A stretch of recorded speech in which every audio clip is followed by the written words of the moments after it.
Dalam sebuah kerajaan,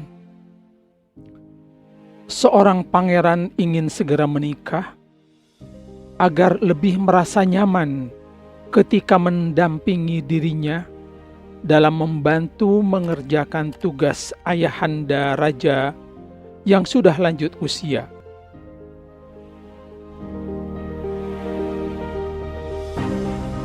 Ia memutuskan untuk mengumpulkan semua gadis di wilayah kerajaan.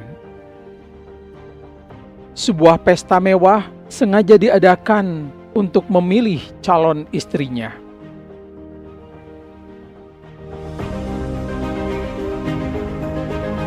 Yang paling antusias mengikuti seleksi calon permaisuri ini adalah para gadis kota.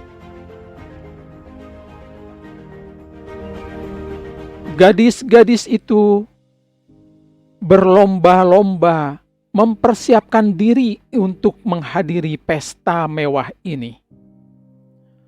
Orang tua mereka membelikan gaun yang seindah mungkin. Mereka mengundang tukang rias kenamaan untuk memoles wajah para anak gadisnya.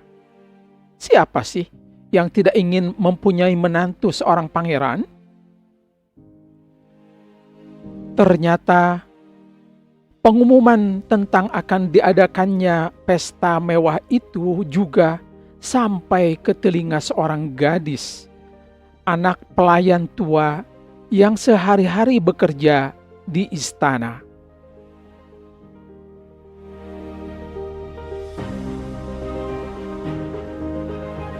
Gadis sederhana anak pelayan tua itu sering melihat sang pangeran dari jauh.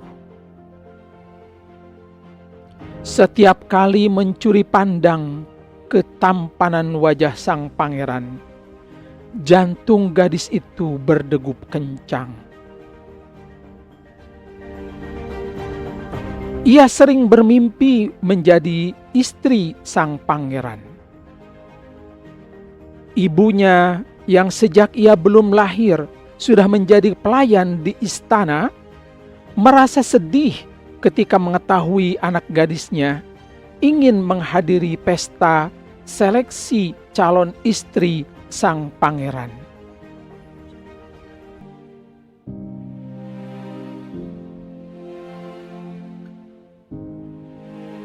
Kendati anak seorang pelayan, gadis itu tidak kalah cantik dibandingkan dengan gadis kota. Sang ibu menyadari hal ini. Tetapi ketika mengingat status sosialnya sebagai pelayan di kalangan istana itu, ia merasa khawatir jika anak gadisnya itu nanti malah akan menanggung rasa kecewa yang berkepanjangan.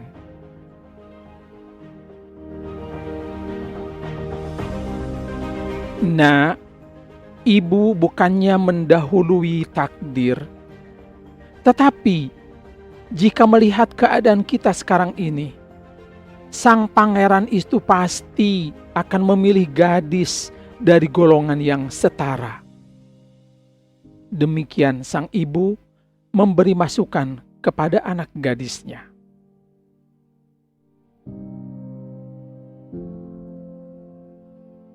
Jangan khawatir, ibu. Izinkan aku pergi menghadiri pesta mewah itu. Tetapi kamu kan tidak punya pakaian yang layak untuk dikenakan ke pesta mewah itu. Tidak mengapa, ibu. Pakaian sehari-hari yang ada pun sudah cukup menutup aurat dan tidak akan memalukan kok. Izinkan aku menikmati kesempatan untuk melihat pangeran dari dekat, walaupun hanya sekali ini saja.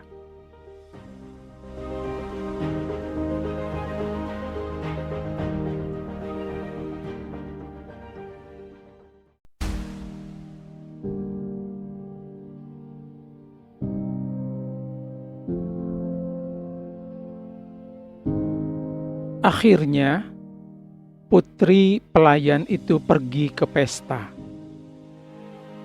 Di tengah suasana pesta yang sangat meriah, puluhan gadis dengan gaun yang paling indah menyemarakan suasana. Setelah peserta pesta itu selesai makan, minum, sang pangeran menaiki panggung dan menyampaikan pengumuman.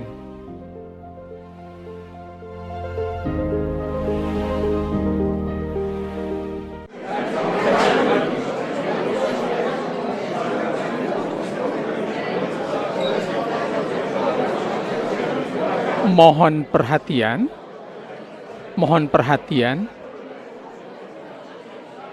Terima kasih atas kedatangan kalian semua. Seperti yang telah kalian ketahui, bahwa saya ingin segera memiliki pendamping hidup guna membantu mengelola kerajaan ini, mengingat Ayahanda Raja sudah sakit-sakitan. Saya akan memberikan sejumlah benih kepada kalian yang harus kalian tanam di halaman rumah masing-masing.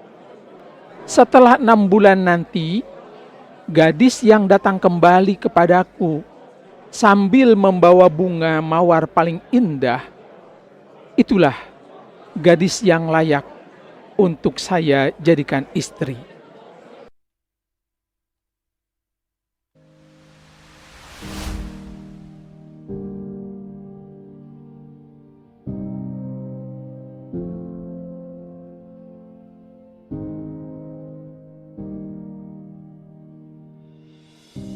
Pesta pun bubar. Semua gadis yang hadir merasa heran dan masing-masing bertanya dalam hatinya, hanya syarat sepele inikah yang diinginkan oleh sang pangeran?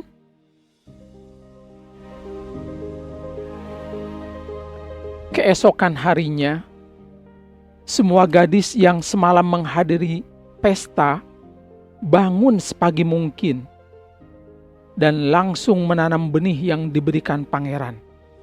Tak terkecuali gadis putri pelayan tua itu.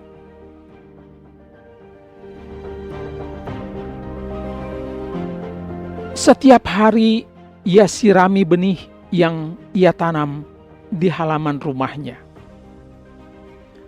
Hari demi hari berlalu. Ia perhatikan tidak ada tunas yang tumbuh dari benih itu.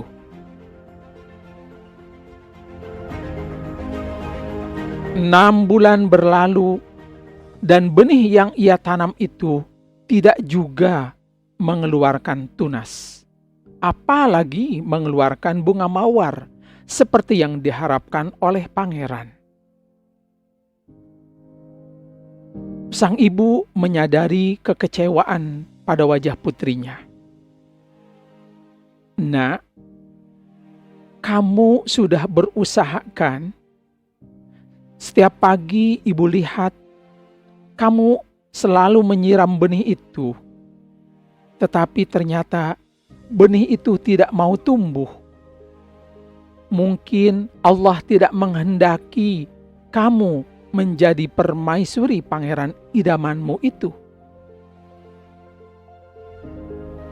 Untuk itu, sebaiknya kamu tidak perlu datang lagi menemui pangeran, daripada kamu akan tambah kecewa nanti. Bukankah pangeran akan memilih gadis yang membawa bunga mawar yang paling indah? Ibu, izinkan kembali putrimu untuk pergi. Biarkan aku menikmati kesempatan untuk melihat pangeran untuk terakhir kalinya.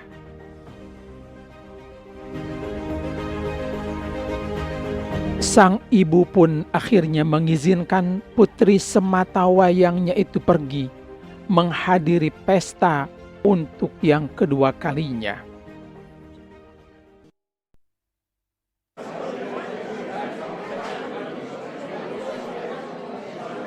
Pada hari pesta di istana, semua gadis berbaris dengan mawar indah di tangan. Ketika mereka melihat gadis putri pelayan miskin masuk dan hanya membawa benih kering di tangannya, mereka saling memicingkan matanya sambil tersenyum mengejek. Gadis putri pelayan tua tetap tegar memasuki ruang pesta. Usai makan dan minum, sang pangeran menghampiri para gadis satu persatu. Setiap gadis yang membawa bunga mawar tampak tersenyum penuh harap. Ketika mereka melihat sang pangeran menghampiri gadis putri nelayan tua itu, mereka kembali saling membicingkan mata dan tersenyum penuh ejekan. Sang pangeran melihat benih kering yang berada di tangan gadis anak pelayan tua itu.